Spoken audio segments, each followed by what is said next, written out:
စိတ်မှန်တဲ့အချက်တကယ်ရှိတယ်လို့ယုံကြည်ကြပါတလား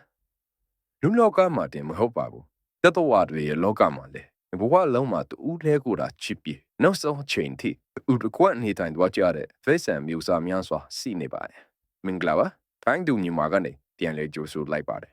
ဒီနေ့မှာတော့တကယ်ချစ်စစ် achievement လဲနေတိုင်းကြတဲ့တရိษံသုံးမျိုးနဲ့မိတ်ဆက်ပြီးတော့မှဖြစ်ပါတယ်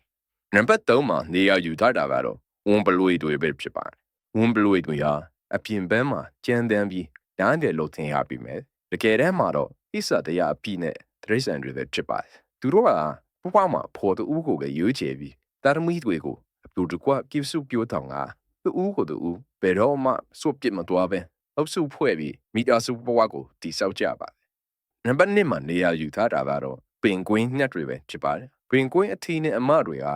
ရဲခဲတဲ့ဟိမွန်တိုင်းတွေကြားထဲမှာသူတို့ရဲ့ဥတွေကိုတလှဲစီဝပေးကြပါတယ်ဒီလိုပင်ပန်းစီရဲ့မှုတွေကသူတို့ကိုနောက်ဆောက်သွားစေခြင်းမရှိပဲချစ်ဆိုတာအခြေအနေတိုင်းမှာတူးနဲ့တူးအပြန်လန်ကျူးဆိုင်ခြင်းဖြစ်တယ်ဆိုတာကိုပူပြီးတော့သက်ပြပြနေပါတယ်နံပါတ်1မှာနေရာယူထားတာကတော့နန်းတွေပဲဖြစ်ပါတယ်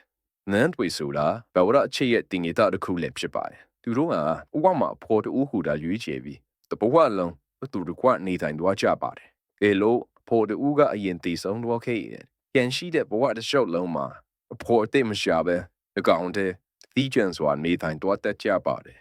ဒီတရိษံတွေကစိတ်မှန်တဲ့ချင်းဆိုတာဒဏ္ဍာရီတစ်ခုမဟုတ်ပဲဒီလိုပါလောဘကြီးမှာတကယ်လက်ပွေတည်ရှိနေတဲ့အရာတစ်ခုဖြစ်ကြောင်းကိုကျွန်တော်တို့ကိုတက်တည်ပြနေခဲ့ပါတယ်မိတ်ဆွေတို့ကရောချစ်စစ်ချစ်မှန်ဆိုတာတကယ်ရှိတယ်လို့ထင်လားဆိုတာဘေးရောက်တစ်ခုမှန်ခဲ့ပြကြပါလို့ပြောကြရင်းနဲ့ကျွန်တော်တို့နောက်ဗီဒီယိုတစ်ပုဒ်မှာပြန်လဲစုံတွေ့ကြဆိုလာဗျာ